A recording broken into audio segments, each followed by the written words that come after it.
Voting is underway for WKTV.com's annual Beautiful Costume Contest for Halloween. You're going to find this logo right on our website. Click it and be ready to be blown away by cuteness and creativity. We have a kids category and a pets category and prizes for each. You can vote for one picture in each category once a day, meaning you can vote every day. I'm starting to see a lot of people sharing links on social media to drum up the votes, and that tends to work. You have until Monday to vote.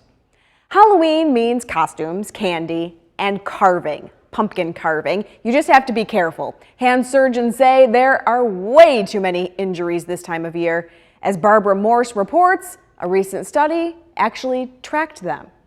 Identified about 20,000 that showed up over 9 years. So it's a pretty common thing. 90% of those happened in the last 2 weeks of October. And it's mostly children between the ages of 10 and 19. It's really tempting to take that really large butcher knife and kind of say, oh, this will be easy. Until you either drive it through the pumpkin and through the other side into your hand, or it slips off the pumpkin and it lacerates the hand.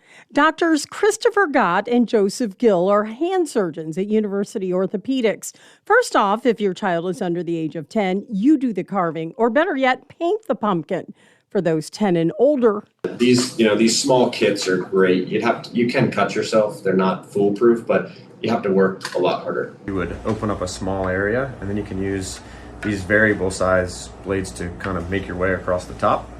Again, not super sharp, but sharp enough to open up the top of the pumpkin. If you or your child gets cut, tend to it as quickly as possible. Check for numbness or persistent bleeding. Bleeding happens, the nerve is right next to the vessel. So a lot of times in the young kids, don't tell you they're numb, because there'll just be one part of a finger they won't necessarily be feeling for. Anything that kind of persistently gaps open is something that would be worrisome, just for risk of infection, and making sure that people have appropriate tetanus boosters and things like that depending on their age.